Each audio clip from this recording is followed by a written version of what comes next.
From his mighty bulk the whale affords a most congenial theme whereon to enlarge, amplify, and generally expatiate. Would you could not compress him. By good rights he should only be treated of in imperial folio. Not to tell over again his furlongs from spiracle to tail, and the yards he measures about the waist, only think of the gigantic involutions of his intestines, where they lie in him like great cables and hawsers coiled away in the subterranean orlop deck of a line of battleship. Since I have undertaken to manhandle this Leviathan, it behooves me to approve myself omnisciently exhaustive in the enterprise, not overlooking the minutest seminal germs of his blood, and spinning him out to the uttermost coil of his bowels. Having already described him in most of his present habitatory and anatomical peculiarities, it now remains to magnify him in an archaeological, fossiliferous, and antediluvian point of view. Applied to any other creature than the Leviathan, to an ant or a flea, such portly terms might justly be deemed unwarrantably grandiloquent. But when Leviathan is the text, the case is altered. Fain am I to stagger to this emprise under the weightiest words of the dictionary. And here be it said, that whenever it has been convenient to consult one in the course of these dissertations, I have invariably used a huge quarto edition of Johnson, expressly purchased for that purpose, because that famous lexicographer's uncommon personal bulk more fitted him to compile a lexicon to be used by a whale author like me. One often hears of writers that rise and swell with their subject, though it may seem but an ordinary one. How, then, with me, writing of this Leviathan? Unconsciously my chirography expands into placard capitals. Give me a condor's quill. Give me Vesuvius crater for an inkstand. Friends, hold my arms. For in the mere act of penning my thoughts of this Leviathan, they weary me, and make me faint with their outreaching comprehensiveness of sweep, as if to include the whole circle of the sciences, and all the generations of whales, and men, and mastodons, past, present, and to come, with all the revolving panoramas of empire on earth, and throughout the whole universe, not excluding its suburbs. Such, and so magnifying, is the virtue of a large and liberal theme. We expand to its bulk. To produce a mighty book, you must choose a mighty theme. No great and enduring volume can ever be written on the flea, though many there be who have tried it. Ere entering upon the subject of fossil whales, I present my credentials as a geologist, by stating that in my miscellaneous time I have been a stonemason, and also a great digger of ditches, canals and wells, wine vaults, cellars, and cisterns of all sorts.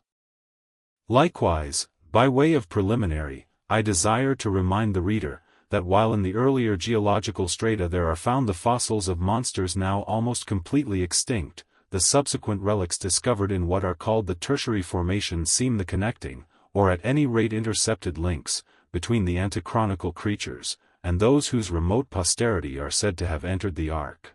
All the fossil whales hitherto discovered belong to the tertiary period, which is the last preceding the superficial formations. And though none of them precisely answer to any known species of the present time, they are yet sufficiently akin to them in general respects, to justify their taking rank as cetacean fossils.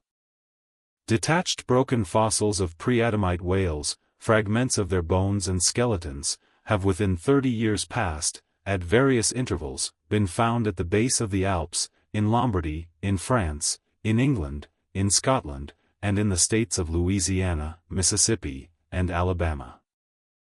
Among the more curious of such remains is part of a skull, which in the year 1779 was disinterred in the Rue Dauphine in Paris, a short street opening almost directly upon the Palace of the Tuileries, and bones disinterred in excavating the great docks of Antwerp, in Napoleon's time.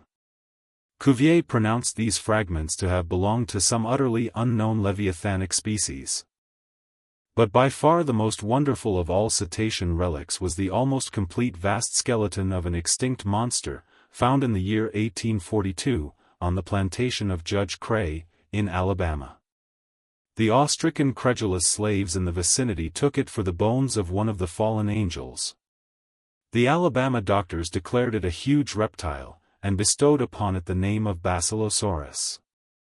But some specimen bones of it being taken across the sea to Owen, the English anatomist, it turned out that this alleged reptile was a whale, though of a departed species. A significant illustration of the fact, again and again repeated in this book, that the skeleton of the whale furnishes but little clue to the shape of his fully invested body. So Owen rechristened the monster Zeuglodon, and in his paper read before the London Geological Society, pronounced it, in substance, one of the most extraordinary creatures which the mutations of the globe have blotted out of existence.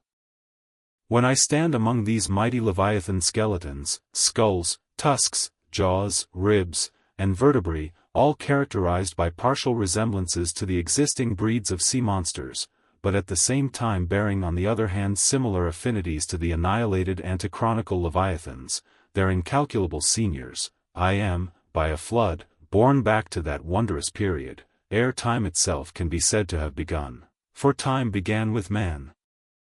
Here Saturn's grey chaos rolls over me, and I obtain dim, shuddering glimpses into those polar eternities, when wedged bastions of ice pressed hard upon what are now the tropics, and in all the 25,000 miles of this world's circumference, not an inhabitable hand's breadth of land was visible. Then the whole world was the whale's, and, king of creation, he left his wake along the present lines of the Andes and the Himalayas. Who can show a pedigree like Leviathan? Ahab's harpoon had shed older blood than the pharaoh's. Methuselah seems a schoolboy. I look round to shake hands with Shem. I am horror-struck at this anti-Mosaic, unsourced existence of the unspeakable terrors of the whale, which, having been before all time, must needs exist after all humane ages are over. But not alone has this Leviathan left his pre-Adamite traces in the stereotype plates of nature, and in limestone and marl bequeathed his ancient bust, but upon Egyptian tablets, whose antiquity seems to claim for them an almost fossiliferous character, we find the unmistakable print of his fin. In an apartment of the great temple of Dendera, some 50 years ago, there was discovered upon the granite ceiling a sculptured and painted planisphere, abounding in centaurs, griffins, and dolphins, similar to the grotesque figures on the celestial globe of the moderns. Gliding among them, old Leviathan swam as of yore, was there swimming in that planisphere, centuries before Solomon was cradled. Nor must there be omitted another strange attestation of the antiquity of the whale, in his own osseous post-diluvian reality, as set down by the venerable John Leo, the old Barbary traveler. Not far from the seaside, they have a temple, the rafters and beams of which are made of whale bones, for whales of a monstrous size are oftentimes cast up dead upon that shore. The common people imagine, that by a secret power bestowed by God upon the temple, no whale can pass it without immediate death.